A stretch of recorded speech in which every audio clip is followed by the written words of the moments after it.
بسم اللہ الرحمن الرحیم۔ طالوت کی بادشاہی۔ بنی اسرائیل کا نظام یوں چلتا تھا کہ ہمیشہ ان لوگوں میں سے ایک بادشاہ ہوتا تھا جو ملکی نظام چلاتا تھا، اور ایک نبی ہوتا تھا جو نظام شریعت اور دینی امور کی ہدایت و رہنمائی کیا کرتا تھا۔ اور یوں دستور چلا آتا تھا کہ بادشاہی یہود ابن یعقوب علیہ السلام کے خاندان میں رہتی تھی، اور نبوت لادی بن یعقوب علیہ السلام کے خاندان کا طرح امتیاز تھا۔ حضرت شمویل علیہ السلام جب نبوت سے سرفراز کیے گئے تو ان کے زمانے میں کوئی بادشاہ نہیں تھا، تو بنی اسرائیل نے آپ سے درخواست کی، آپ کسی کو ہمارا بادشاہ بنا دیجئے۔ تو آپ نے حکم خداوندی کے مطابق طالوت کو بادشاہ بنا دیا، جو بنی اسرائیل میں سب سے زیادہ طاقتور اور سب سے بڑا عالم تھا، لیکن بہت ہی غریب اور مفلس تھا۔ چمڑا پکا کر بکریوں کی چرواہی کر کے زندگی بسر کرتا تھا۔ اس پر بنی اسرائیل کو اعتراض ہوا کہ طالوت شاہی خاندان سے نہیں ہے، لہٰذا یہ کیوں کر اور کیسے ہمارا بادشاہ ہو سکتا ہے؟ اس سے زیادہ تو بادشاہت کے حقدار ہم لوگ ہیں، کیوں نہ کہ ہم لوگ شاہی خاندان سے ہیں۔ پھر طالوت کے پاس کچھ زیادہ مال بھی نہیں، ایک غریب و مفلس انسان بلا تخت شاہی کے لائق کیوں کر ہو سکتا ہے؟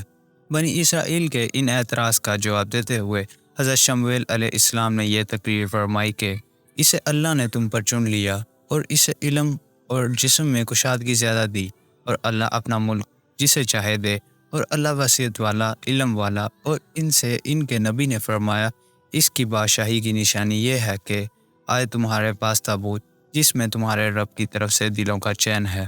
چنانچہ تھوڑی ہی دیر کے بعد 4 فرشتے صندوق لے کر آ گئے، اور صندوق کو حضرت شمویل علیہ السلام کے پاس رکھ دیا۔ یہ دیکھ کر تمام بنی اسرائیل نے طالوت کی بادشاہی کو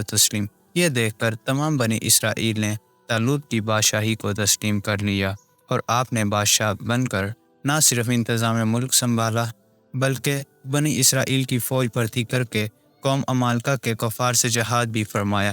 اللہ تعالیٰ نے اس واقعے کا ذکر قرآن مجید میں فرماتے ہوئے اس طرح ارشاد فرمایا ہے، جس کا ترجمہ یہ ہے، اور ان کے نبی نے فرمایا کہ بے شک اللہ نے طالوت کو تمہارا بادشاہ بنا کر بھیجا ہے۔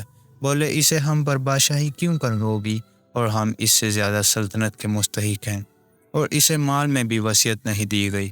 فرمایا، اسے اللہ نے تم پر چن لیا، اور اسے علم اور جسم میں کشادگی زیادہ دی، اور اللہ اپنا ملک جسے چاہے دے، اور اللہ وصیت والا، علم والا ہے۔ اور ان کے نبی نے فرمایا، اس کی بادشاہی کی نشانی یہ ہے کہ آئے تمہارے پاس تابوت جس میں تمہارے رب کی طرف سے دلوں کا چین اور کچھ بچی ہوئی چیزیں ہیں، معزز موسیٰ اور معزز ہارون کے ترکے کی اٹھاتے لائیں گے۔ اسے فرشتے، بے شک اس میں بڑی نشانی ہے تمہارے لیے اگر ایمان رکھتے ہو۔ اس واقعے سے جہاں بہت سے مسائل پر روشنی پڑتی ہے، ایک بہت ہی واضح درس یہ ملتا ہے کہ اللہ تعالیٰ کے فضل اور اس کی نوازش کی کوئی حد نہیں۔ وہ چاہے تو چھوٹے سے چھوٹے آدمی کو منٹوں بلکہ سیکنڈوں میں بڑے سے بڑا آدمی بنا دے۔ دیکھ لو، حضرت طالوت ایک بہت ہی کم درجے کے آدمی تھے، اور اتنے مفلس تھے، یا تو دبگر تھے جو چمڑے کو دباغت دے کر اپنی روزی حاصل کرتے تھے، یا بکریاں چرا کر اس کی اجرت سے گزر بسر کرتے تھے، مگر لمحے بھر میں اللہ تعالیٰ نے انہیں صاحب و تخت و تاج بنا کر بادشاہ بنا دیا۔ امید کرتا ہوں آپ کو یہ ویڈیو اچھی لگی ہوگی۔ اگر لگی ہے تو اس کو ضرور لائک کیجیے گا۔ جزاکم اللہ۔